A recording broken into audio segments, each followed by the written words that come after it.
नमो अरिहन्तार्णम्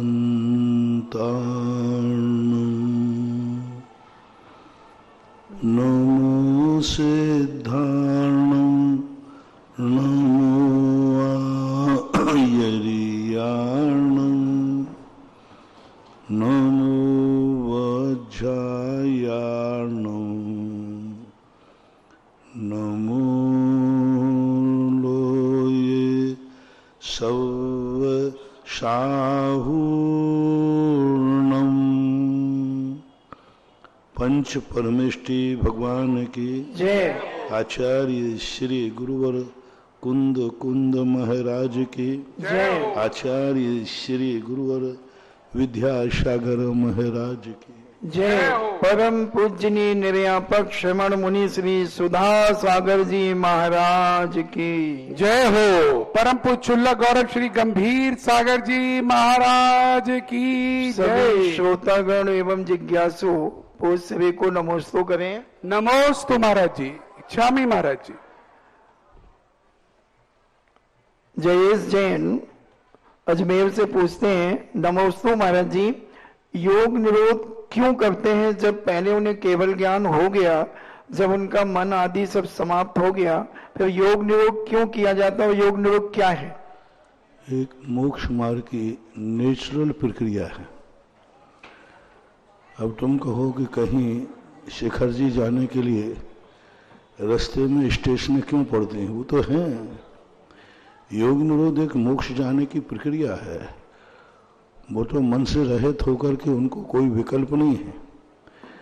लेकिन मोक्ष जाने के लिए 13वें गुण स्थान में जब पूरी आयु अंतर मुहूर्त शेष बचती है तो उस समय मन वचन काय की जो चेष्टाएं चल रही हैं, मन की याद, मन वहाँ है नहीं, द्रव्य मन है।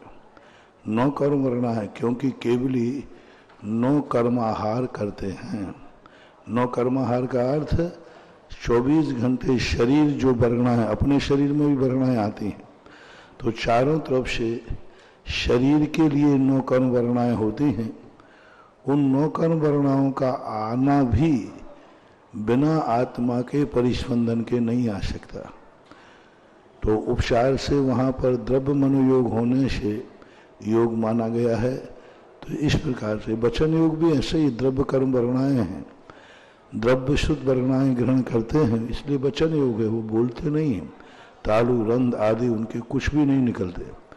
तो एक प्रक्रिया है, उस प्रक्रिया को गुजरना ही पड़ेगा, बुद्धिपूर्वक नहीं, सहज रूप से वो क्रिया अपने आप होती रहती है। यानी पूरे मन वचन काय का जो आलम्बन से आत्मा के प्रदेशों का जो कंपन हो रहा था, उस कंपन को सूक्ष्म करते हैं।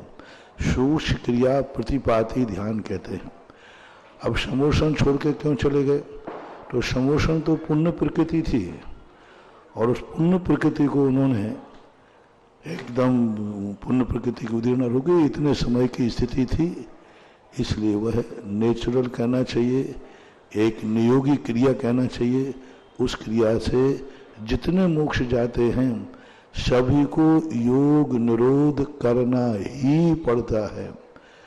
कोई अंतर्मुहूर्त करते हैं, कोई 2 दिन 3 दिन करते हैं, कई एक तीर्थंकर महाराज का तो 14 दिन का योग निरोध है।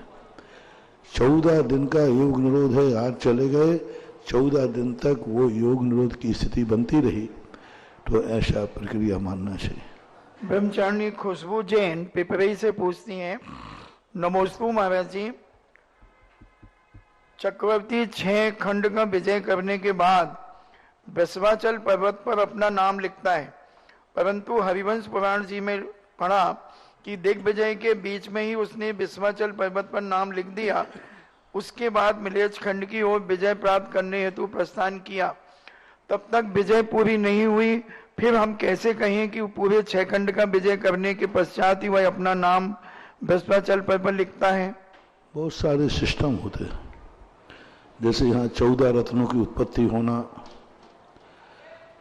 और वहाँ पर 14 रत्नों की उत्पत्ति के साथ साथ वहाँ विजयार्थ पर्वत के पास जाकर के उन गुफाओं का भेदन करने की शक्ति होना, तो सिस्टम है वहाँ, ऐसे ही नहीं होता।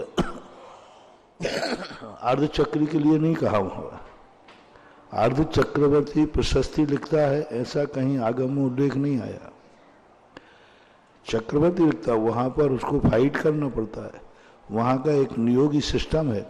यदि इस सिस्टम को पार करेगा तो ही माना जाएगा कि ये चक्रवर्ती है। यदि उस सिस्टम को पार नहीं करता तो चक्रवर्ती नहीं माना जाएगा। तो वहाँ पूरी प्राकृतिक नेचुरल रूप से प्रक्रियाएं हैं, उन प्रक्रियाओं के तहत ये सब कार्य होता है।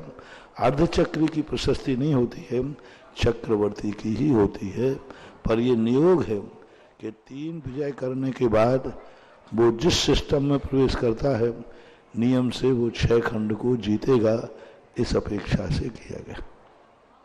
विद्या जैन बड़ा गांव से पूछती हैं, नमोस्तु महाराज जी, समोश्वर में 60,000 प्रश्न करने वाले छायक सम्यक दृष्टि राजा सैनिक अपने जीवन काल में भी श्री सम्मेश शिखर जी की यात्रा नहीं कर पाए थे।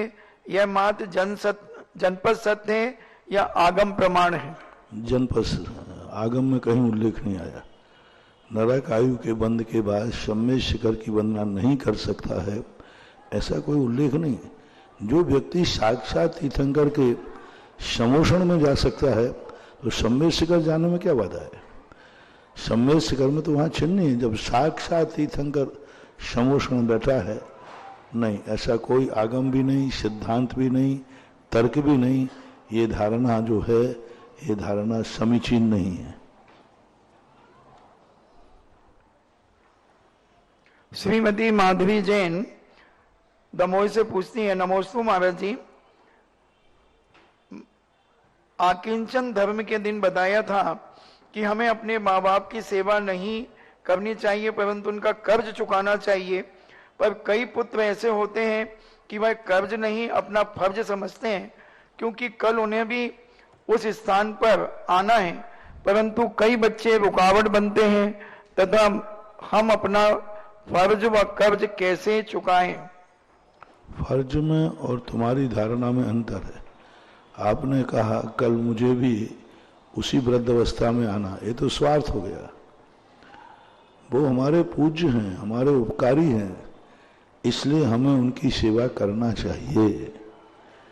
इसलिए फर्ज का अलग चीज, फर्ज कहो अपने आप में, फर्ज भी ठीक है।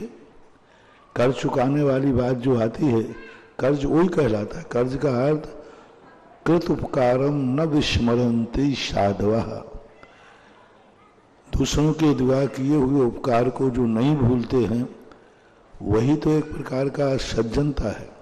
तो कर्ज की अर्थ एक भाषा है, कर्ज कहो फर्ज कहो एक ही बात है दोनों। बल्कि जो तुमने कहा कल मुझे भी उसी दशा में जाना है, ये ना फर्ज है ना कर्ज है, ये तुम्हारा स्वार्थ है। चलो कोई बात नहीं, इतना मानकर भी करते हो तो ठीक है, लेकिन जो अवरोध बनते हैं उनको आज नहीं कल ठिकाने आएगी।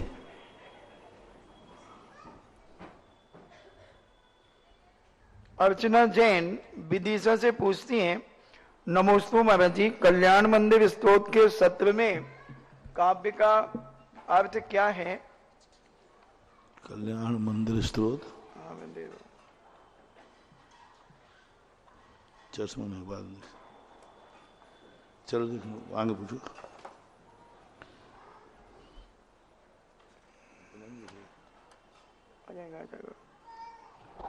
विजय जैन मुंबई 17वां नंबर। हाँ चलो संग। जैन दर्शन के अनुसार किसी भी क्रिया का आधार पाप या पुण्य होता है, या शरीर होने पर अच्छा या बुरा प्रभाव, शरीर पर अच्छा बुरा प्रभाव पड़ता है या आत्मा में प्रभाव पड़ता है? जैन दर्शन के अनुसार किसी भी क्रिया का आधार पाप या पुण्य होता है तो उसका प्रभाव शरीर पर पड़ता है, अच्छा बुरा, या आत्मा पर पड़ता है? सभी निमित्त नैमित्तिक हैं, आत्मा के साथ उपयोग जुड़ा हुआ है। यदि हमारा उपयोग तद्रूप जाएगा तो परिणाम भी औदायक बनेंगे, परिणामों में राग द्वेष भाव होगा। और शरीर पर तो क्या प्रभाव पड़े, शरीर तो पौद्गलिक है, उसका तो पूर्ण गलन स्वभाव है। सारा प्रभाव तो आत्मा पे पड़ता है।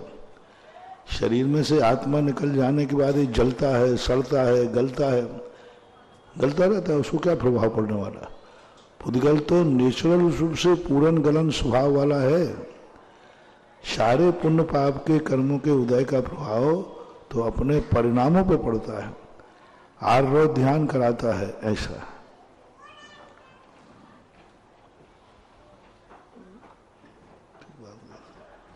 अलका जैन मॉडल टाउन दिल्ली से पूछती हैं, नमोस्तु महाराज जी, रक्षाबंधन की कथा में जब चारों मंत्री ने सुसागर महाराज पर प्रहार करते समय देवताओं द्वारा कीलित कर दिए गए, तब राजा द्वारा उन्हें मृत्युदंड की घोषणा करने पर पूज्य मुनिराज ने उन्हें क्षमा करते हुए मृत्युदंड से मुक्त करा दिया। तो मेरी जिज्ञासा ये है, अगर उन्हें उस समय क्षमा नहीं किया जाता तो क्या 700 मुनियों पर आए उपसर्ग को बचाया नहीं जा सकता था?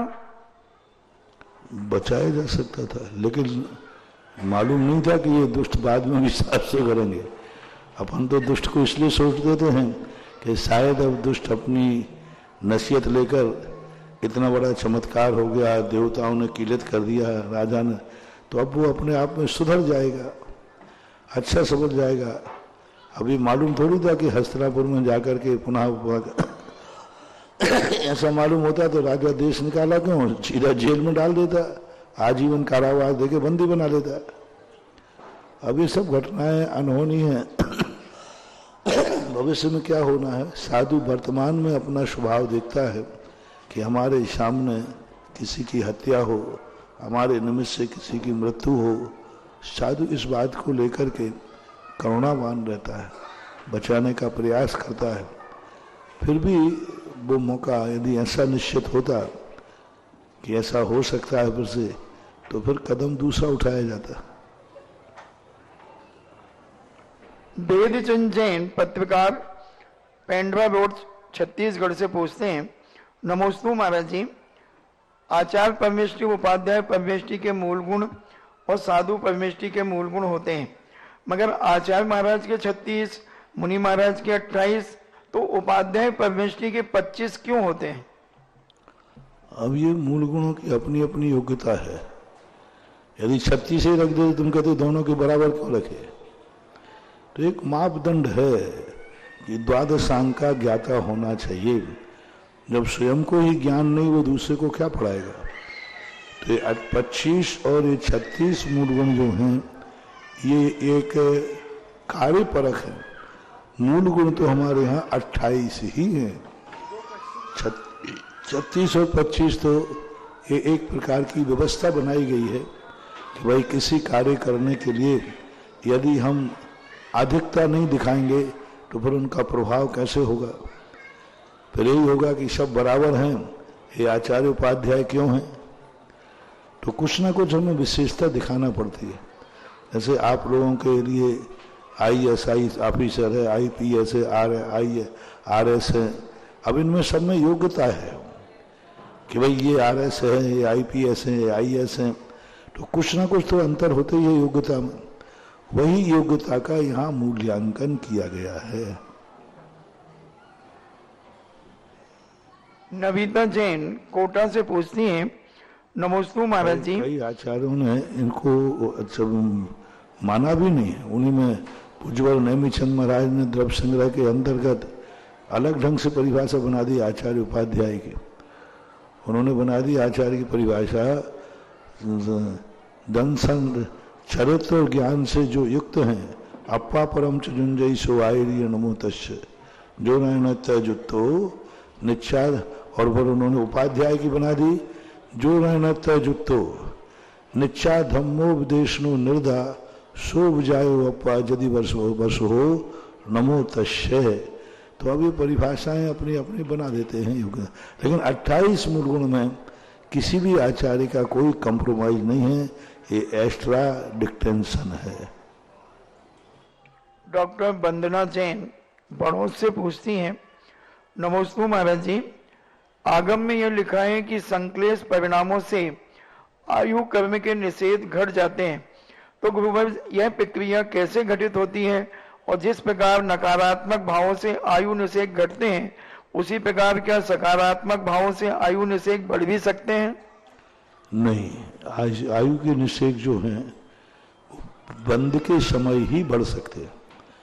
जो 8 अपकर्ष काल होते हैं उस समय किसी ने आयु कम बंद की, दूसरे अपकर्ष काल में वो आयु को बढ़ा सकता है। लेकिन भुज्यमान आयु के निषेक घट तो सकते हैं, लेकिन एक समय भी बढ़ाया नहीं जा सकता, एक समय भी वृद्धि नहीं की जा सकती। आयु की स्थिति का उत्कर्ष नहीं होता। भुज्यमान जो आयु है, बद्धमान भी जब तक वो मरा नहीं है, अपकर्ष काल में ही वह आयु का उत्कर्ष कर सकता है।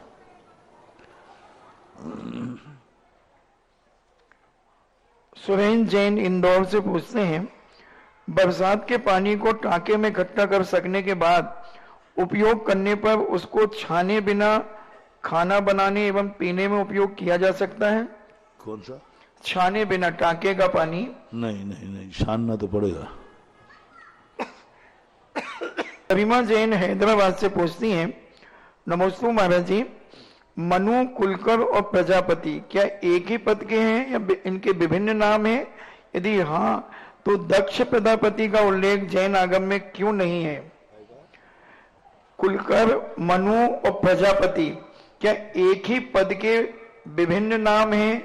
यदि हाँ तो दक्ष प्रजापति का उल्लेख जैन आगम में क्यों नहीं पाया जाता? पहली बात है तो ये जो कुलकर और मनु है ये एक ही नाम है, प्रजापति नहीं। मनु और कुलकर एक हो सकते हैं, हाँ, प्रजापति नहीं। प्रजापति जो है राजा का नाम भी प्रजापति है, उसको भी प्रजापति कहते हैं। सामान्य राजाओं के नामों में प्रजापति शब्द आया है, सहस्र नाम में भी प्रजापति शब्द आया है, और मनु भी प्रजापति।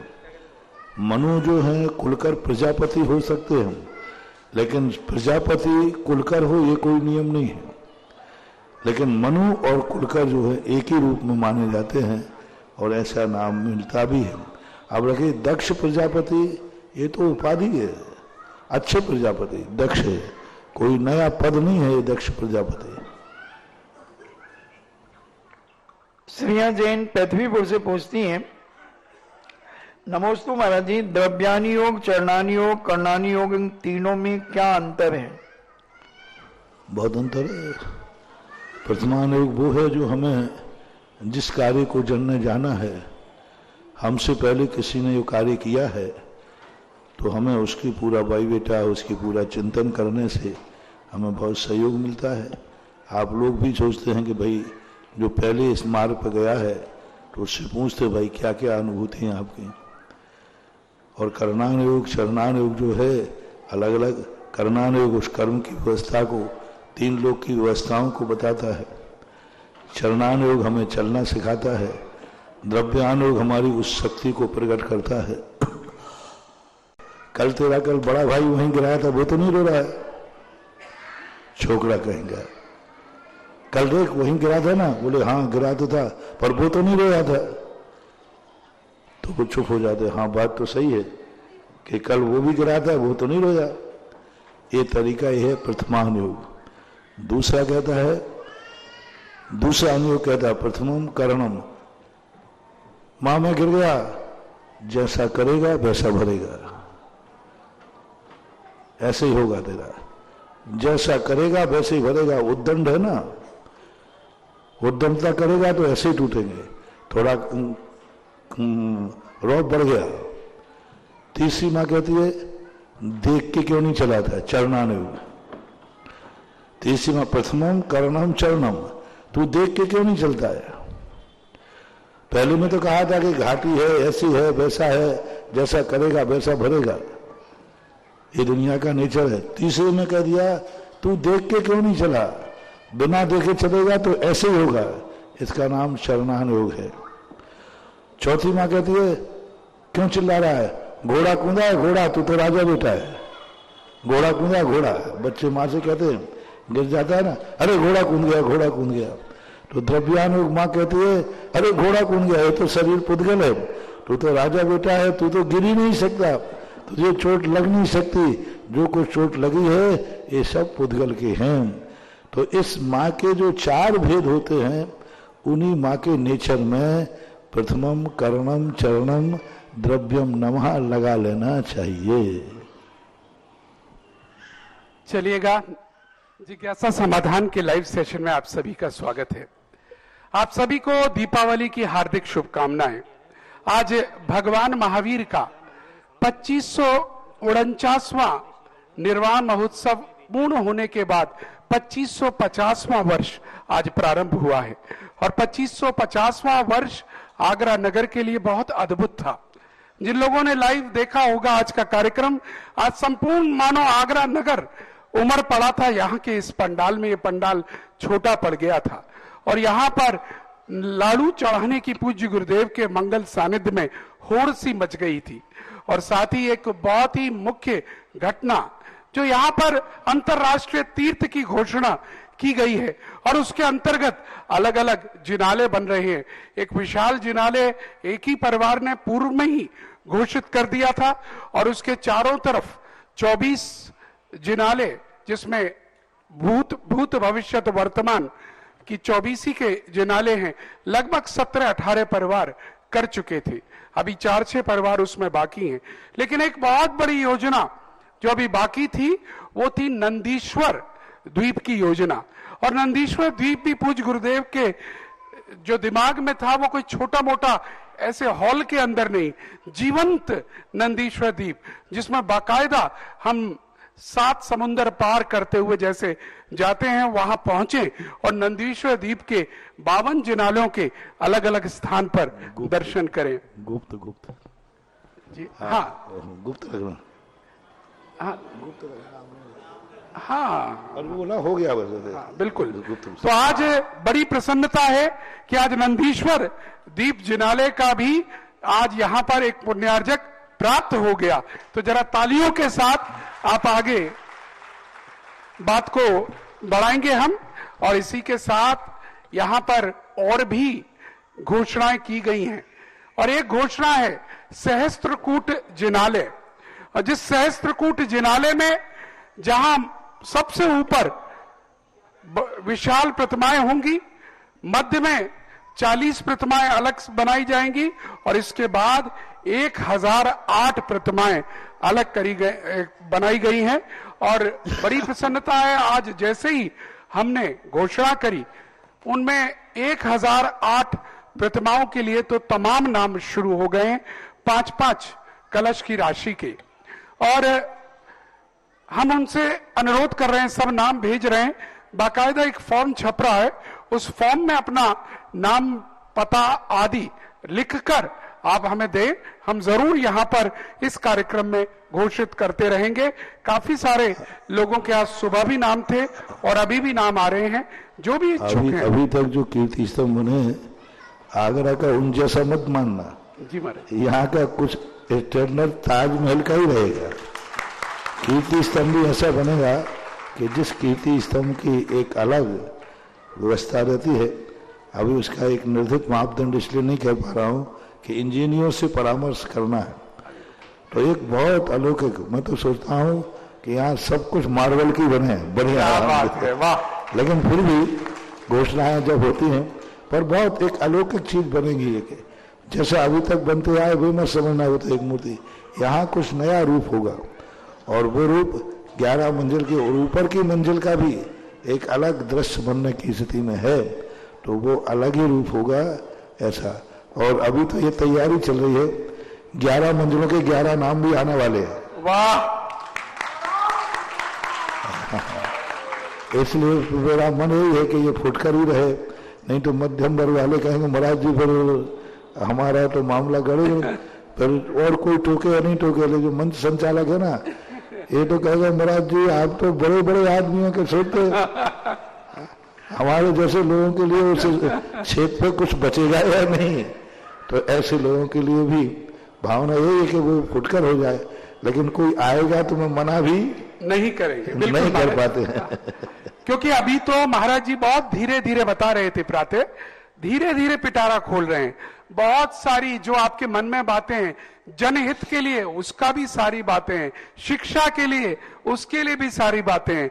बस आप आगे आते जाइएगा तब देखिएगा आगरा का ये जो लोकोदय तीर्थ है वो ऐतिहासिक लोकोदय तीर्थ होगा जो पूरे विश्व में जिसका परचम लहराएगा। और आइएगा, क्योंकि आज शुभ दीपावली है और इतने सुंदर अवसर पर आज प्रातः ये सब कुछ हुआ है, तो मुझे लगा अपने दर्शकों से बातचीत तो करनी चाहिए, बताना तो चाहिए इतना सब कुछ हुआ है। और अब सीधे चलते हैं जिज्ञासा समाधान की ओर और सबसे पहले बुलाना चाहेंगे मैना बेठिया जबलपुर को आए और अपनी जिज्ञासा को यहां पर प्रस्तुत करें और उसके बाद तैयार रहें गुड़सागर जैन रेनवाल राजस्थान। परिवार की ओर से आपके चरणों में कोटि से नमस्ते इच्छा में महाराज जी। महाराज जी, मेरी शंका यह है कि किसी भी कार्य को करने के लिए सफलता या पूर्णता मतलब पूर्णता होती है दो कारणों से, निमित्त और उपादान से, ऐसे आचार्यों ने कहा है। लेकिन निमित्त और उपादान के मिलने से सफलता होती है, तो निमित्त और उपादान का क्या स्वरूप है उसको समझने से मेरे जीवन में कैसे सफलता प्राप्त करें और कैसे प्रसन्नता बनाए रखें, कृपया कैसे। जिसमें कार्य होता है वह उपादान है, जिससे कार्य होता है वो निमित्त है। जिसमें कार्य होता है, जैसे मिट्टी है तो घड़ा जो पर्याय आई वो मिट्टी को नहीं परिणमन किया, वो घड़ा जो कार्य हुआ वो मिट्टी में हुआ, लेकिन कुमार के निमित्त से हुआ। कुमार के निमित्त से बिना घड़ा बन नहीं सकता, और लाख कुमार आ जाए मिट्टी में योग्यता नहीं है तो नहीं बन सकेगा। तो जिसमें कार्य होता है वह उपादान कहलाता है। उपादान उस कार्य रूप परिणत करता रहता है, निमित्त उसमें सहयोगी बनता है। अब इन दोनों को पाने के लिए अपने उपादान के तद्रूप योग्यता के लिए बहुत सारे पहले बाधक कारणों को देखना पड़ेगा। हम क्यों नहीं बन पा रहे हैं भगवान, इसमें बाधक कारण क्या है। व्यक्ति क्या होता है, श्राद्ध की तरफ जल्दी लोभित हो जाता है क्योंकि श्राद्ध महीनावान होता है, और श्राद्ध की सिद्धि के जो उपाय होते हैं उनके प्रति भी आकर्षित हो जाता है, लेकिन बाधक कारण पर विचार नहीं कर पाता। इसलिए वो बहुत मेहनत करता है, बहुत मेहनत करता है, लेकिन सफल नहीं हो पाता। मेहनत सही है, रास्ता सही है, सब कुछ सही कर रहा है, लेकिन सब कुछ सही नहीं हो रहा है। लक्ष्य भी सही है, क्योंकि बाधक कारण क्यों नहीं हो पाता। जैसे एक बार मैंने उदाहरण दिया था, एक वृक्ष है, पौधा लगाया है, उसको बागवान खूब अच्छा पानी दे रहा है, खाद दे रहा है, वही खाद पानी किसी दूसरे को पेड़ को दे रहा है, वही का वही, वो दिन दूना रात चौगुना फल रहा। अब उसमें गलती क्या है, तो वो समझ नहीं पा रहा, उसमें बाधक कारण, उसकी जड़ में दीमक लगा हुआ है। तो अब ये जितना कुछ देता है वो दीमक खा जाते हैं, ये दीमक बाधक कारण है। ऐसा ही हमारे हर कार्यों में हम किम करते मूड हो जाते हैं, मैं इतनी मेहनत कर रहा हूँ, मैं इतना सब कुछ कर रहा हूँ, कुछ हो ही नहीं रहा है, बाधक कारण पकड़ना पड़ेगा। तो हमारे यहाँ समझना पहले साध्य है, समझना पहले साधन है, समझना है बाधक, उसके बाद पुरुषार्थ बाधक कारण से करो। बाधक कारण यदि हट जाएगा तो फिर साधना करने में देर नहीं लगेगी। तो हमें पहले अपने उपादान को के बाधक कारण पहचानना पड़ेगा, कौन कौन बाधक बन रहे हैं। इसका अध्ययन सबसे पहले जरूरी है, और इसी के अध्ययन कराने के लिए प्रथमानुयोग, करणानुयोग और चरणानुयोग, ये तीनों ग्रंथ इसी बात को बताते हैं। तीनों ग्रंथों का एक ही कार्य है। कर्म सिद्धांत का एक बाधक कारण कौन है, कर्म। चरणानुयोग बताता है इन बाधक कारण, पूरे चरणानुयोग में कोई उपलब्धि नहीं कराई, मात्र बाधक कारण को हटाया। राग द्वेष निवृत्ते चरणम प्रतिपद्यते साधु। राग द्वेष बाधक कारण है, तो पूज्यवर समंतवत महाराज कहते हैं राग द्वेष को हटाने का नाम ही चारित्र है। तो बाधक कारणों को हटाने का नाम ही चरणानुयोग है, चारित्र है। और द्रव्यानुयोग जो है फिर वो आता है साधक कारण में। तो पहले हमें अपने बाधक कारणों को हटाएं तो हमारी उपादान की शक्ति प्रकट हो। हाँ, गुड़सागर जैन रेनवाल खड़े हो जाओ। हाँ, नमोस्तु नमोस्तु नमोस्तु। छुलदेव जी के चरणों में इच्छामि इच्छामि इच्छामि। हे गुरुवर, जो समाज के पदाधिकारी हैं या ट्रस्टी हैं, उनके बेटी या बेटा अगर अदर कास्ट की बहू आती है या बेटी चली जाती है तो उनको पद पर रहना चाहिए, नहीं रहना चाहिए? कायदे से तो नहीं रहना चाहिए। खासतौर से धार्मिक मंदिरों के, तीर्थ क्षेत्रों के, चतुर्मास आदि व्यवस्थाओं के संबंध में, धार्मिक अनुष्ठान पंचकल्याणक आदि में, इनके संबंध में तो नहीं रहना चाहिए। नैतिकता के नाते उनको स्वीकार नहीं करना चाहिए, समाज को भी नहीं बनाना चाहिए। अब रही बात राजनीतिक पदों के संबंध में, वहां विचार नहीं करना चाहिए। चलिए, जिससे था कल्याण मंदिर स्तोत्र का, उसका भाव है कि आत्मा मनीष भी रहम त्वद भेद बुद्धिया।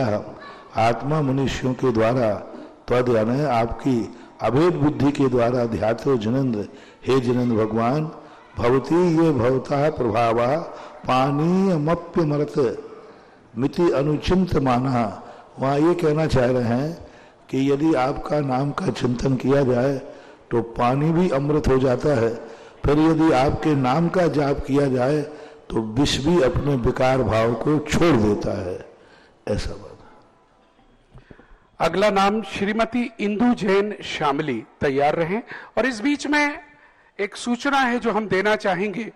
पूज्य गुरुदेव अपने प्रवचनों में पूज्य संपत्ति के बारे में बताते हैं। जो माता पिता के द्वारा संपत्ति दी गई हो, आभूषण आदि दी गए हो, वो पूज्य संपत्ति के रूप में हमें स्वीकारने चाहिए। प्रथम तो हमें उसको दान करना चाहिए, और अगर प्रयोग भी कर रहे हैं तो वो पूज्य संपत्ति के रूप में होना चाहिए। और किस तरह से पूज्य श्री जो प्रवचन देते हैं उनके भक्त पूरे भारत में सुनते हैं। आज यहाँ पर बिजौलिया तीर्थ के प्रमुख परिवार पटवारी परिवार की ओर से यहाँ पर सूचना हमें मिली है अभी कि दानवीर भामाशाह परम गुरु भक्त परिवार श्रीमान लाभचंद जी, मनोज जी, संजय जी जैन पटवारी परिवार बिजौलिया द्वारा अपनी पूजनीय माताजी स्वर्गीय श्रीमती घीसी जी बाई पटवारी के सभी स्वर्ण आभूषणों को श्री 1008 पार्श्वनाथ तपोदय तीर्थ क्षेत्र बिजौलिया कमेटी को दान स्वरूप भेंट कर दिए गए हैं। ये इतना सुंदर लग रहा है पढ़कर कि प्रवचन व्यर्थ नहीं जा रहे हैं। जो प्रवचन यहाँ होते हैं वो प्रवचन हर के मन को भेद रहे हैं। और ये पटवारी परिवार ने दिखा दिया कि जो पूज्य गुरुदेव कहते हैं वो कहते ही नहीं है, उनके शिष्य उस कार्य को करते हैं। आपका प्रश्न। वस्तुतः जो भी आदर्श प्रस्तुत किया, 2 मिनट। पहली बात, जो माता पिता कमा करके तुम्हें दे जाते हैं, तुम्हारे नाम से कर जाते हैं, वह तो आपका है, लेकिन पिता ही पूजनीय नहीं है। पिता के द्वारा उपयोग की गई संपत्ति भी पूजनीय होना चाहिए। कम से कम इतना तो है, ठीक है उनकी और भी जो संपत्तियां हैं, लेकिन जिस मकान में वो रहे उनके नाम है, वो ना मकान का उपभोग न करके उसे मंदिर में दान देना चाहिए। मान लो इतना नहीं कर सकते हो तो कम से कम माँ बाप के द्वारा जिन सोने चांदी का उपयोग किया गया हो वे तो पूजनीय है, उनको तो दान देना ही चाहिए। जो सोना चांदी उन्होंने अपने लिए बनवाया था, स्वयं के पहनने के लिए बनवाया था, जो भी उनके तुम्हारे पिता ने, उनके पति ने बनाया था, उनके लिए बनाया था। और वो सोना चांदी यदि आपको छोड़ गए हैं या नहीं छोड़ा है तो अपने आप बेटों को कहना चाहिए, माँ बाप के लिए जो उन्होंने अपने लिए बनवाया है उसका हम उपभोग नहीं करेंगे, वो पूज्य है तो पूज्यता में ही लगाएंगे। यानी माँ बापों के लिए जो उनका सोना चांदी है जो उन्होंने अपने लिए बनवाया है, वो बच्चों को, बहुओं को उपयोग नहीं करना चाहिए, उसको पूजनीय कार्य में ही लगाना चाहिए।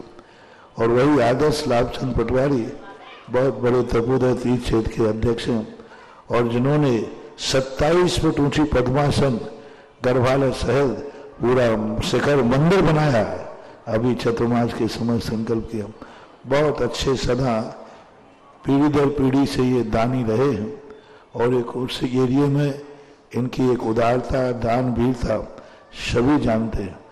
और आज इन्होंने इनकी माँ का जो आदर्श प्रस्तुत किया 27 लाख रुपए लगभग का है ना। ओह नहीं, है कितने इसमें राशि नहीं लिखी। हाँ 27 लाख रुपए का लगभग सोना जो इनकी माँ का था।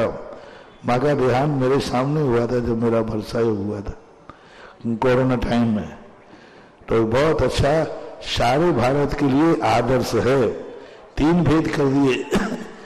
सबसे पहला भेद तो वो है कि माँ बाप की संपत्ति को उपयोग में नहीं लाना, थोड़ा बहुत दस्तूर में ले लेना, बाकी सब उनकी सारी कमाई दान देना। दूसरी बात, उन्होंने अपने लिए जो जायदाद खरीदी है उसका दान देना। इतना भी नहीं कर सको तो माँ बाप ने जो अपने उपयोग के लिए सोना चांदी आभूषण खरीदे हैं उनको तो उनके मरने के बाद नियम से दान में ही लगाना चाहिए, क्योंकि पूज्य पुरुष ही पूज्य नहीं है, उनके उपयोग की हुई वस्तु भी पूजनीय होती है, ये मान करके। बहुत ही सुंदर एग्जाम्पल यहाँ पर दिया है और बिल्कुल कीमत यहाँ लिखी हुई है, जितना कहा उतना ही है बिल्कुल। और जिस तरह से ये सीख पूज्य गुरुदेव हमें अपने प्रवचनों में दे रहे हैं, अगर एक एक सीख एक प्रवचन से हम ले लें तो हमारा जीवन स्वर्ग बन जाएगा। आपका प्रश्न। गुरुदेव के चरणों में त्रिबार नमोस्तु नमोस्तु नमोस्तु। स्वामी महाराज जी, महाराज मेरा एक प्रश्न है, जैसे हम पूजा करते हैं सूखे द्रव से भी गीले द्रव से भी, तो किस विधि से हमें ज्यादा लाभ मिलेगा? कई बार हमें टाइम नहीं होता तो हम सूखे से कर लेते हैं। देखो टाइम नहीं होता तो नंबर कम होंगे, बस हो गया। और कई बार गुरुदेव ऐसा होता है घर के थोड़े झंझटों की वजह से, घर वालों के डर से हम जल्दी जल्दी करते हैं और हमारी पूरी तड़फन बनी रहती है अंदर से। चाहे तो जल्दी करो चाहे कैसे करो, जितना कम करोगे तो कम नंबर है, ज्यादा करोगे तो ज्यादा नंबर है। परिस्थितियां आपकी जैसी हो वैसी कर लेना चाहिए।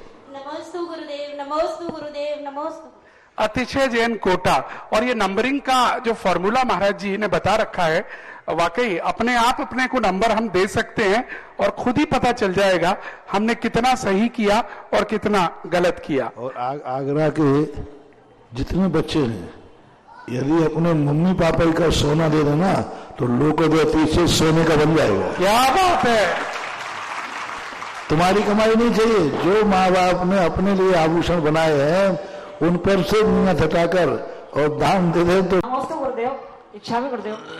गुरुदेव आपने एक बार प्रवचन में कहा था कि जब अर्जुन युद्ध के लिए जा रहा था तब उसे मुनि के दर्शन हुए, उसे इतना अच्छा शगुन हुआ कि जब कृष्ण ने कहा कि जैन मुनि के दर्शन हुए अब तुम्हें विजय प्राप्त निश्चित होगी, तब अर्जुन के मन में ये क्यों नहीं आया कि मैं दीक्षा लेकर अपना आत्म कल्याण करूं, क्यों हिंसा करूं, क्यों हत्या करूं? वो वैराग्य क्यों नहीं बढ़ा? गुरुदेव कृपया शंका का समाधान कीजिए। इस वैराग का उत्तर तो यही है, तुझे मुझे देखकर वैराग क्यों नहीं हो रहा है? मैं मुनि हूं कि नहीं, अच्छे पद पर हूं कि बुरे पद पर है? बराबर है। तब ये सब कुछ जानता हुआ वो नहीं दे रहा है तो लगा लो यही अर्जुन थे और यही भगवान थे सब। और अतिशय जैन कोटा एक अच्छे कवि। अतिशय जी आप अपनी रचना 2 मिनट की अगर कोई हो तो सुना दे। जी आज भक्ति कलश का बहुत अच्छा मैंने देखा। हाँ। तो इसमें मैं 2 लाइन कहना चाहूंगा कि भक्ति हो तो ऐसी हो, भक्ति हो तो ऐसी हो जो कलश बन जाए और भावना हमारी मंगल कलश की तरह पवित्र बन जाए। गुरु ऐसा हो तो ऐसा हो कि भगवान बन जाए और भगवान का साक्षात्कार ऐसा हो कि हमारा आत्म कल्याण हो जाए। वाह, धन्यवाद। बहुत सुंदर। और नम्रता जैन अहमदाबाद आ जाएं। और एक सूचना और देना चाहेंगे, हम प्रमुख मोटिवेशनल स्पीकर जो आने के लिए जिनकी फीस लाखों रुपया होती है, श्री उज्जवल जी पाटनी पूज्य गुरुदेव के दर्शन करने परसों प्रातः काल की बेला में आ रहे हैं और उन्होंने हमें संदेशा भेजा है कि मैं पूज्य गुरुदेव के पहले आचार्य श्री के दर्शन कल किए हैं, आज महावीर जी में वो हैं और कल संध्या काल में आकर यहाँ रुकेंगे और परसों प्रातः गुरुदेव के दर्शन करने आएंगे। तो हमने पूज्य गुरुदेव से अनुमति लेते हुए यह कहना है कि 25-30 मिनट उन्हें कल की परसों की सभा में, आप ही की सभा में उज्जवल पाटनी को अपन बुलवाएं, क्योंकि वो मोटिवेशनल स्पीकर गजब का बोलते हैं और आप जानते ही हैं उनको। तो थोड़ा सा कल परसों की सभा को हम एडजस्ट करें। जी जी बिल्कुल बिल्कुल।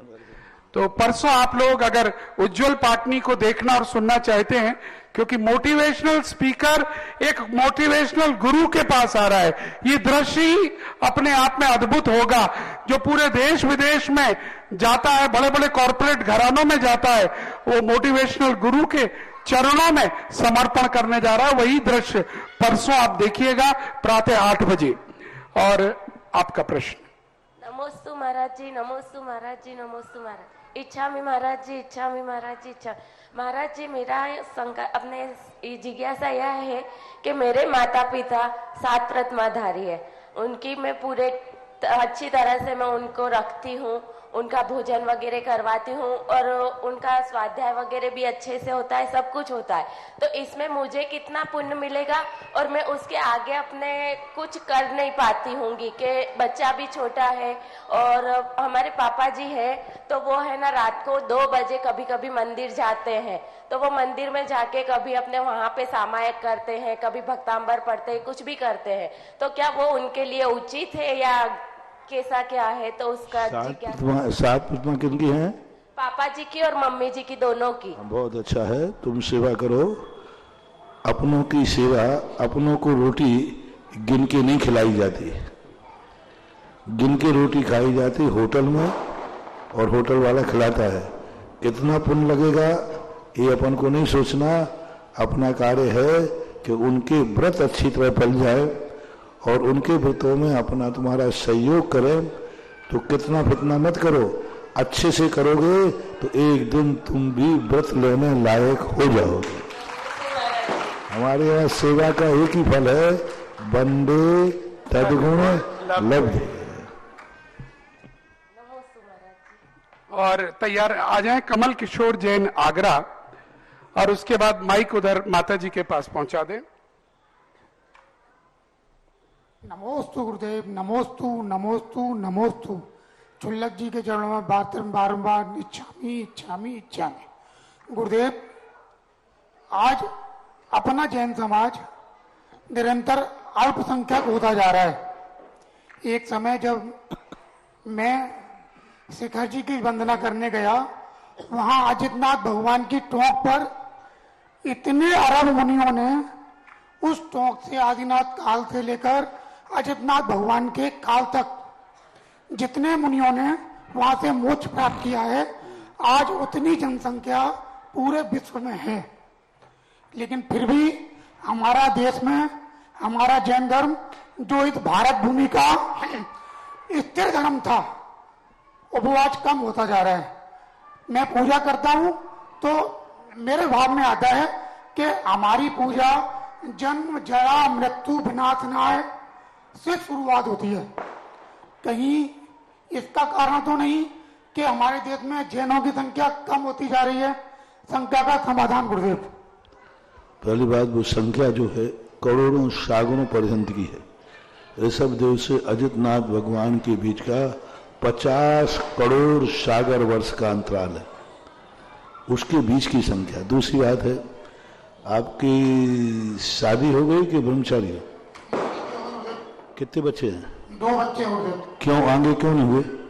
हुए नहीं कि किए नहीं? नहीं, दोनों ही बातें सब। नहीं, सही से बताओ। नहीं, सही दोनों बातें हैं। हुए नहीं कि परिवार नियोजन हुआ? नहीं, परिवार नियोजन नहीं हुआ। तो फिर क्यों नहीं हुए आगे? कारण यही, सारी दुनिया का यही है। हर व्यक्ति प्रश्न कर रहा है। जैन समाज परिवार नियोजन के संबंध में अपना विचार बदल दे तो आज भी संख्या वह पहुंच सकती है। 2 कारण जैनियों की संख्या के कम होने का।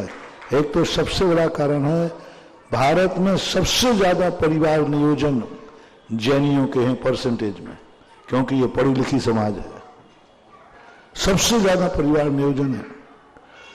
और दूसरा बैलेंस है सबसे ज्यादा कन्या की भ्रूण हत्या जैनियों में होती है, सबसे ज्यादा। अन्य सब जातियों की अपेक्षा कन्या की भ्रूण हत्या सबसे ज्यादा जैनी की होती है, क्योंकि सबसे ज्यादा जैनी कम समाज होते हुए भी, ये गवर्नमेंट का रेशो है, सबसे ज्यादा कन्याओं का, बच्चों का बैलेंस बिगड़ा है तो जैनियों का। अभी तक किसी भी जाति का नहीं है 800 और 1000 का वो रेशो है। 1000 पर 200 कन्याएं कम हैं, यानी पुरुष 800 हैं तो कन्याएं, पुरुष बच्चे 1000 हैं तो कन्याएं 800 हैं। तो क्या कुदरत से वो कन्याएं कम देता है जैनियों को? नहीं, क्योंकि भ्रूण हत्या का सबसे बड़ा पैसा है, समृद्धि है, 1 नंबर 2 नंबर सब चलता है। तो एक कारण बैलेंस बिगड़ने में है भ्रूण हत्या। दूसरा सबसे ज्यादा कारण है जैन समाज का परिवार नियोजन, और परिवार नियोजन के कारण से अब तो 2 की फैशन भी करना नहीं गई, हम 2 हमारा 1, ये फैशन चल गया। और कुछ दिन बाद तो लोग बच्चों को जन्म ही नहीं देंगे, सीधा गरीब लोग बच्चे पैदा करेंगे और कूख बिकती है, कुछ बिकती है। यानी महिला गर्भ धारण नहीं करना चाहती, वो कहेगी बच्चे पैदा करना है तो एक किसी को कूख ले लो ना, किसी अन्य जाति के, अन्य जो गरीब लोग हैं। आजकल ये बहुत बड़ा बिजनेस हो रहा है, बहुत बड़ा बिजनेस है, विदेशों में तो था, भारत में भी शुरू हो गया, कूक किराए पे लेना, कूक किराए पे। यानी पुरुष किसी गरीब महिला को, गरीब बच्ची को अपना बच्चा पैदा करने के लिए उसको यूज करेगा, और वो बच्चा पैदा कर देगा तो बच्चे में किसका कुल चलता है? पिता का। बस वो बच्चे को जन्म देकर, 9 महीने का जन्म देकर अपने पेट में पालेगी भी और इसको सौंप देगी, ये अपने को मान लेंगे। तो आजकल कूख की बिक्री हो रही है। तो जो बड़े बड़े लोग फैशनेबल हैं, महिलाएं, वे गर्भ धारण करना ही नहीं चाहती। वो कहते बच्चा कोख पे मिलता है, क्यों हम परेशान हो, क्यों अपना सौंदर्य खत्म करें, क्यों इतनी तकलीफ उठाएं। आज की वैज्ञानिक, आज की जो सोच है, ये बहुत तेजी से बढ़ रहा है। तो अब ये तो सब समाज को बदलना पड़ेगा कि समाज में इसके ऊपर कई बार बोल चुका हूं। पंच कल्याणक में जब गर्भ कल्याणक आदि के निमित्त मिलते हैं, उन निमित्तों के आधार पर मैंने कई बार बहुत अच्छे बातें कही, प्रवचन किए, मार्ग भी बताया, रास्ता भी बताया, हानि लाभ भी बताए। तो मैं सब बता चुका हूं, बस आप लोग सुधर जाएं तो मामला सब ठीक बैठ जाएगा। यदि आप ये कर सकें, जैनियों में, अपने परिवार में, अपने बेटा बेटियों को, अपने रिश्तेदारों को परिवार नियोजन से ऊपर उठाएं। हाँ, परिवार नियोजन से ऊपर नहीं है तो आप अपना संयम धारण करें ना, क्या बात होगी, ऐसा करना चाहिए। समाज में तो 25 चलिए 28 साल के बच्चों की शादी नहीं हो पा रही है, ये अलग प्रश्न है, ये अलग प्रश्न है। चलिए मैंने जवाब दे दिया अभी, उसमें सब जवाब थे तुम्हारे। चलिए बैठिएगा। और निश्चित तौर पर पूज्य श्री ने सिर्फ 2 मिनट में जो एक बर्निंग प्रॉब्लम है, उसका ज्वलंत समस्या का शीतल समाधान यहां पर प्रदान किया है। और समाज को सुधरना होगा, अपने आप को सुधारना होगा। उपदेश बहुत दे लिए, लेकिन अपने आप को हमें सुधारना होगा। महाराज जी, आजकल कॉर्पोरेट बच्चों में एक और कंसेप्ट चला है, आपने हालांकि बोल दिया उस विषय को, डिंक कहते हैं, DINK, double income no kids. हम दोनों कमाएंगे लेकिन बच्चे पैदा नहीं करेंगे, ये उनमें ये बात तय होती है। हो रहा है, बहुत तेजी से बढ़ रहा है। तो आइएगा, अब अगला नाम हम लेना चाहेंगे पूजारिका पूजारिका भाग्यमती माता जी का। आई। नमोस्तु महाराज श्री। महाराज श्री, ओ अमित तेज ने जो महाज्वाला विद्या 500 विद्याओं के साथ सिद्ध की थी, और वो महाज्वाला विद्या का स्वरूप कैसा होता है? मुंह से आग निकलती कि पूरे शरीर से निकलती। और जैसे वो ब्राह्मणी विद्या होती है, तो शत्रु ने ब्राह्मणी विद्या से, जैसे रावण ने बहुरूपणी विद्या से अपने लाखों करोड़ों रूप बना लिए थे, 20,000 हाथों से और 10,000 सिर बनाए बहुरूपणी विद्या से। तो ऐसे ही उसने पूरी शमशान से अपने रूपों से भर दी। तो ये कैसे होता है? और दूसरी बात ये है कि जो छायक सम्यक दर्शन, पहली बार समझने दो, 500 विद्याओं से 500 विद्याएं और महाज्वाला विद्या सबसे पहले अमित तेज शांतिनाथ भगवान के जीव ने सिद्ध की है सबसे पहले। हाँ, त्रिपिष्ट नारायण, तो वो कैसी होती है? मुख से निकलती है, आग की पूरे शरीर से निकलती कि सबको जलाती, क्या करती? विद्याएं जो होती हैं, विद्याएं देव होते हैं। देवताएं कुछ ऐसे होते हैं जो भवनत्रक होते हैं, जो उनका नियोग रहता है इस प्रकार की जो साधना करेगा मंत्र जाप करेगा तो वो उसको सिद्ध हो जाते हैं और वो उस सिद्धि के माध्यम से जैसा वो कहलवाता है वैसा वह करता है। तो विद्याएं जैन दर्शन में देवता हैं, देवियां हैं, वो आकर के अपना कार्य करते हैं जिसे विद्या बोलते हैं। और मुनिराज लोगों के पास जो है वो विद्याएं, वो सच्चे मुनिराज विद्याएं ग्रहण नहीं करते, उनको रिद्धियां होती हैं। रिद्धियों में और विद्याओं में अंतर है। रिद्धियां हमारे खुद का स्वरूप सम है, खुद की शक्तियां हैं। विद्याएं पुण्य के प्रताप से देवताओं के द्वारा आती हैं और देवता जैसा चाहे पृथक रूप से भी अपने शरीर में बैठ करके मुंह से भी आग निकाल सकता है। तो महाराज जी रावण ने तो विद्या कुछ नहीं, उसने एक मुक्का मारा, पूरी पृथ्वी हिल गई बिल्कुल। जब वो सीता देवी के सामने गया तो सीता भी कांपने लगी कि इसको तो रावण के पास विद्याएं थी, विद्याधर था रावण तो। और दूसरी बात है, नारायण की शक्ति थी, अर्ध चक्रवर्ती था, तो अर्ध चक्री का जितनी ताकत थी उतनी ताकत तो थी। साथ में रावण के पास विद्या बल था। किसने कहा विद्याएं नहीं थी? कितनी अपने में तेज आएगा, अपने शरीर में तेज आएगा। हाँ, असत है। विद्याओं के माध्यम ने कहा ना, अपने शरीर में विद्या से कहा जाए कि मेरे हाथ में इतनी ताकत दो कि मैं इस दीवार को फोड़ दूं, मुझे चोट नहीं लगना चाहिए। तो विद्या शरीर में प्रवेश करके आपके हाथ को मजबूत कर देगी। विद्या से कहा जाए कि मैं यहाँ पैर पटकूंगा, पैर पटकते पानी निकलना चाहिए, तो वो देवता देवी उसके शरीर में प्रवेश करके पैर में इतना जोर से धमाका करेंगे कि पृथ्वी फट जाएगी, पानी निकल आएगा। तो विद्याएं शरीर में भी प्रवेश कर जाती हैं और पृथक रूप से भी होती हैं। रावण के पास जो बल था वह विद्याओं का बल था। विद्याओं के बल पर ही उसने अन्य जो अर्ध चक्रवर्ती थे उनकी अपेक्षा उसके पास ज्यादा बल था, वो था विद्याओं का। कुछ विद्याएं उसे वंश परंपरा से मिली थी, कुछ विद्याएं उसने युद्ध में जीती थी, कुछ विद्याएं उसने स्वयं सिद्ध की थी। वहीं पर एक सारा वर्णन पद्म पुराण में जी में लिखा हुआ है। चलिए, मोहित जैन, अहमदाबाद। दूसरा आप बोलो, क्या है दूसरा? छायक सम्यक दर्शन दो सिद्धों को भी होता है, अरहंतों को भी होता है, तो और चौथे गुणस्थानवर्ती को भी होता है, और बीतराग सम्यक दर्शन भी होता है मुनिराजों को। छायक सम्यक दर्शन, छायक सम्यक दर्शन चौथे गुणस्थान से लेकर के अरहंतों को भी होता है, देशवृत्ति मुनियों, देशवृत्ति को भी हो सकता है, मुनियों को भी हो सकता है। अरहंतों को तो होता ही है, अरहंतों को नहीं होता है ऐसा आगम में नहीं कहा। अंतर क्या है उनके सम्यक दर्शन? सम्यक दर्शन में अंतर नहीं है। सम्यक दर्शन के साथ जो अन्य चारित्र मोहिनी कर्म है उस कारण से सम्यक दर्शन की पूर्ण अनुभूति प्रकट नहीं होती। चौथे गुणस्थान में संयम का अभाव होने से वहां पर सम्यक दर्शन अपना पूर्ण कार्य नहीं कर पा रहा है।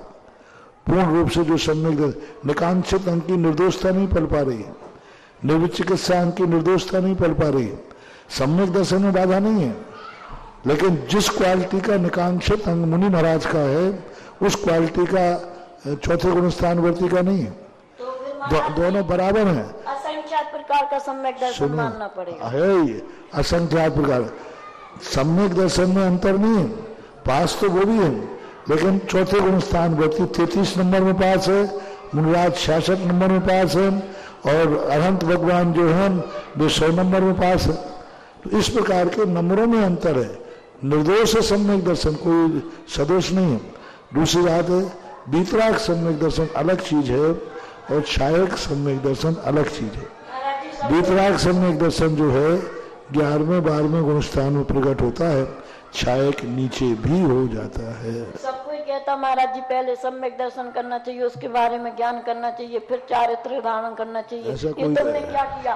तो मैं सम्यक दर्शन के ऊपर सब जगह से ढूंढती फिरती हूँ, लिखती फिरती हूँ, तो मेरे को कुछ समझ में नहीं आता। नियम सार में कुछ लिखा, समय सार में कुछ लिखा, किसी ने कुछ लिखा, तो कहीं कुछ लिखा। सभी एक जैसा ही है, कथन का अलग अलग भेद है।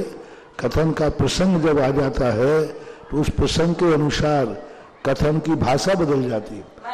भगवानों का है, मुनि राजों का है, वो आपको होगा, हमें कैसे हो जाएगा? तो हमें तो समझ में ही नहीं आवे। तुम्हें कच्छु नहीं समझना, इतना ही समझ लो जो भगवान ने जाना है, देखा है, वो सब सही है। कोई पूछे क्या सही है? जो भगवान ने जाना वही सही है। हमें आता उतना ही ठीक। आड़म ताड़म कछु न जानम, भगवान वचन प्रमाणम। मैं पूज्य आरिका भाग्यमती माता जी के बारे में बता दूं, जब पूज्य श्री की दीक्षा हुई थी तब आप दीदी के रूप में थी और बाद में आपका सौभाग्य दीक्षा का हुआ। और इतनी प्रसन्न है इस बार आपका जो चातुर्मास है, यहाँ से 2.5-3 किलोमीटर दूर नसिया जी है, वहां हुआ है। लेकिन आपको ऐसा लग रहा है मेरे गुरु आ गए हैं नगर में, तो मेरे को तो निधि मिल गई है। और जब देखो गुरु सानिध्य में आप आकर यहीं पर अपनी स्वाध्याय करती हैं, जरा तालियां आपके लिए बजा दीजिएगा। और महाराज जी को भी मैंने देखा है वही शिष्या की तरह, जैसे पहले सेवा में लीन रहती थी, आज भी उसी तरह से वात्सल्य देते हैं। और यही हमारे महाराज जी की बड़ापना है। महाराज जी के लिए भी जरा तालियां बजाइएगा। और भैया जी आपका प्रश्न है। महाराज जी, मेरे और मेरे पूरी परिवार की ओर से और पूरी अहमदाबाद की ओर से नमोस्तु नमोस्तु नमोस्तु, इच्छा में इच्छा में इच्छा में।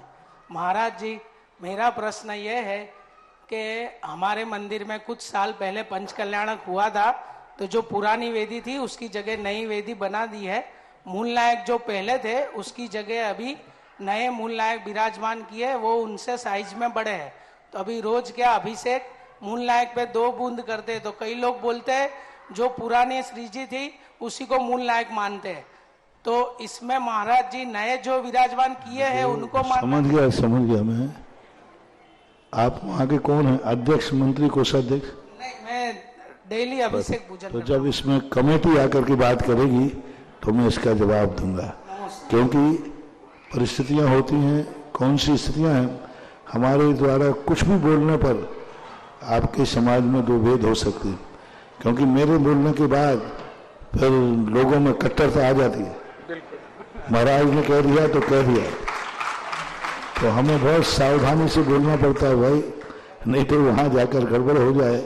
जब कमेटी आकर के, पूरी समाज आकर के अपने दोनों पक्ष अपनी बात रखें, फिर रखने के बाद फिर हमें जो उचित लगता है वो हम निर्णय देते हैं। सामाजिक कार्यों में एक व्यक्ति के प्रश्न करने पर हम जवाब नहीं दे पाएंगे। नमस्ते महाराज, नमस्ते। चलिएगा, और अब हम चलना चाहते हैं एक और दूसरी तरफ, और वो तरफ है हमारे ये टेलीविजन के कैमरा और टेलीविजन की टीम। जरा एक बार जोरदार तालियां बजाइएगा। हमारा कार्यक्रम 6 बजे प्रारंभ हो, प्रातः 5 बजे से इस टीम को आना होता है, रात को 8 बजे तक चलेगा, इस टीम को 9 बजे तक लगना होता है। और जिस प्रकार से कैमरा टीम हो, मिक्सिंग टीम हो, सारी अलग अलग टीमें हो, जिस तरह से लगती हैं, 3-3, 4-4 चैनल्स यहाँ पर हैं, जिनवाणी चैनल, आदिनाथ चैनल, सुधा कलश चैनल, पुण्योदय चैनल, और एक से एक बेहतरीन आर्टिस्ट यहाँ पर हैं, कैमरामैन हैं। हम देख रहे हैं इतने दिनों से फोटोग्राफी इनकी इतनी खूबसूरत, जिस तरह से इनकी क्वालिटी है। ये आज क्योंकि चातुर्मास का समापन है, कमेटी के भाव थे, इन सबको बुलाकर एक बार यहाँ पर सम्मान करा जाए। मैं आदरणीय पन्नालाल जी, हीरालाल जी, बेनाला साहब और शास्त्री परिवार के प्रतिनिधि और हमारे अनिल जी, नरेश जी सब आ जाएं और हम आवाज देना चाह रहे हैं। और आदरणीय सीए साहब यहाँ से इनका गिफ्ट प्रदान करेंगे, वहां पहुंच जाएं आप लोग। सबसे पहले कृपया आ जाएं शीघ्रता के साथ, और आप सबकी तालियां हम चाहेंगे इन लोगों के लिए जोरदार। ये आपको कैमरे के पीछे दिखते हैं, सामने ये लोग नहीं आते। आज संभवतः पहली बार आप कैमरे के सामने आप देखेंगे इन लोगों को।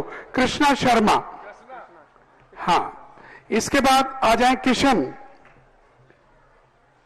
और इसके बाद आ जाए कोमेश, और उसके बाद आ जाए अनिल कुमार।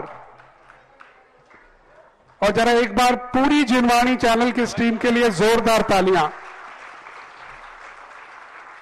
दूसरा चैनल आदिनाथ चैनल जो बराबर पूज्य श्री के हर कार्यक्रम को कवर कर रहा है, उनके टीम के पंकज शर्मा और सुनील सिकरवार यहां पर हो तो कृपया आ जाएं। पंकज शर्मा की जगह रिंकू जी आप आ जाएं और सुनील सिकरवार आदिनाथ चैनल के, अच्छा वो अभी ऑपरेट में है। सुनील रिंकू जी दोनों का सम्मान आप ले लें, आ जाएं रिंकू जी।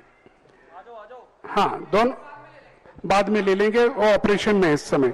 सुधा कलश चैनल के पंकज यादव आ जाएं।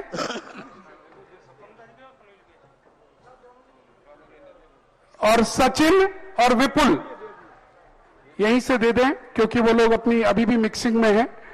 और पुण्योदय चैनल बहुत सुंदर तरह का कवरेज पुण्योदय चैनल भी कर रहा है। यहां पर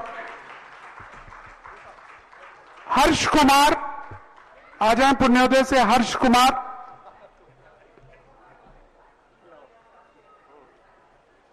पुण्योदय के विक्की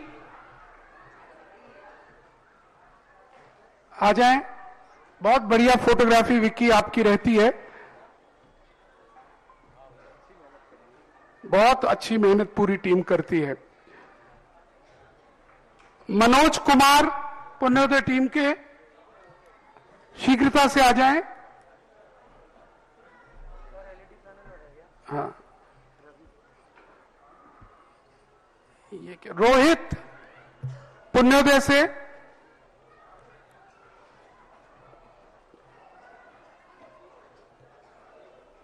और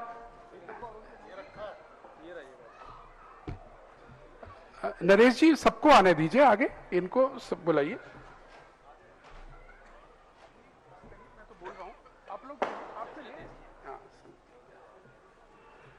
और राजा नायक आ जाए, राजा नायक।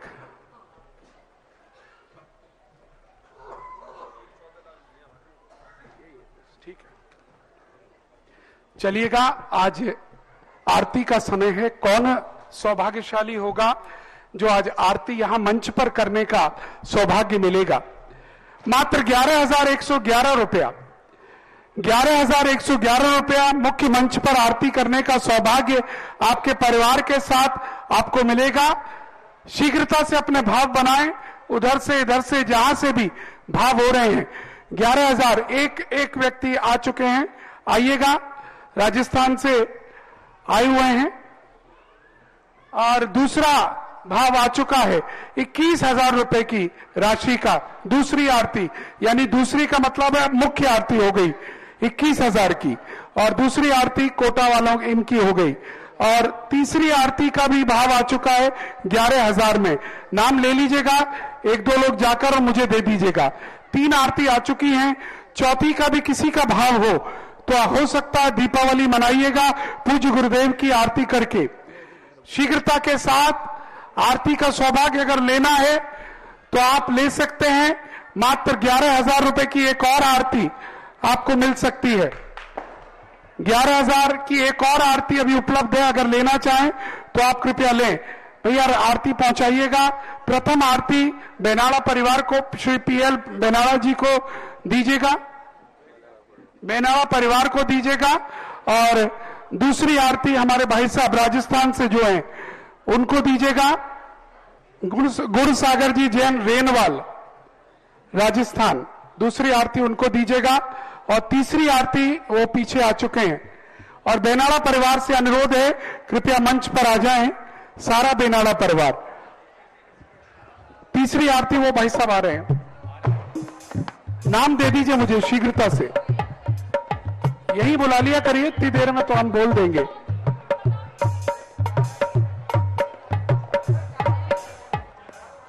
नहीं 3 हुई है अभी, चौथी अगर हो तो आ जाए, नाम बोले। हाँ। सुरेंद्र कुमार जी, दीपक कुमार जी, भागचंद जी, रुनकुता परिवार है ये। अच्छा। और चौथी आरती आज संगीत टीम बहुत बढ़िया। श्रीमती पाटनी और हमारे समकित भैया और पूरी टीम सारी आई है। अच्छा, श्रुति पाटनी लिखा दिया आपने। श्री सुरेंद्र कुमार, दीपक कुमार हुमर, हाँ भीलवाड़ा पहुंच जाए। नहीं, महाराज क्यों, यहां पर महाराज क्यों। हाँ, चौथी आरती आ जाओ। समकित वो रही तुम्हारी टीम, दे दो। चलिएगा, प्रारंभ कीजिएगा। लाइव आरती है आज, लाइव आरती है, शीघ्रता करिए। दीपावली मनाइएगा, पूज्य गुरुदेव की आरती कर करो बड़े उत्साह के साथ नृत्य करते हुए। आज गुरुदेव ने सब कुछ दे दिया है पूरे आगरा को, तो वही भक्ति हमें देखनी होगी। एक बार जोरदार जय हो।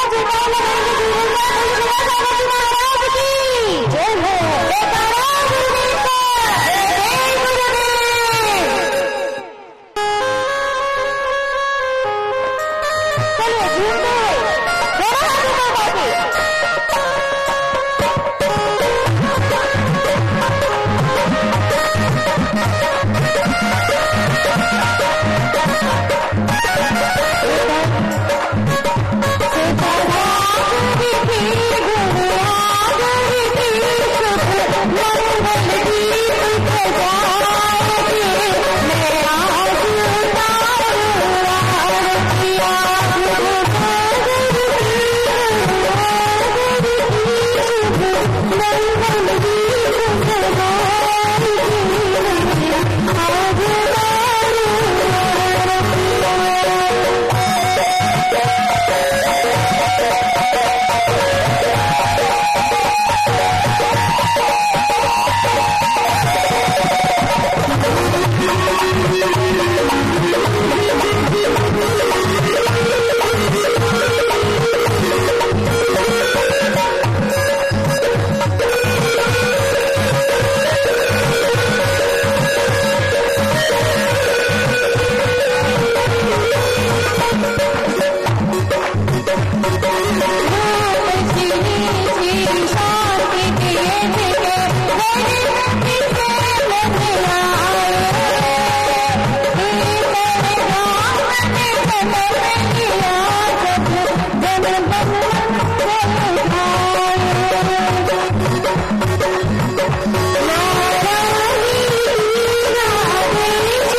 सागर की शुभ मंगल दीप सजाएंगे आज उतारू आरतियां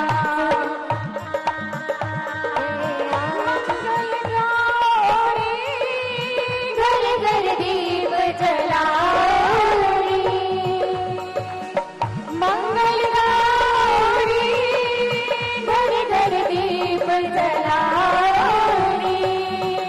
बाजी है ढोल मृदंग सब जन खुशियां मनाओ आजा है ये निर्माण मंगल गौरी सुधा सागर जी साथ हमारे मंगल गौरी सुधा सागर जी साथ हमारे मंगल गौरी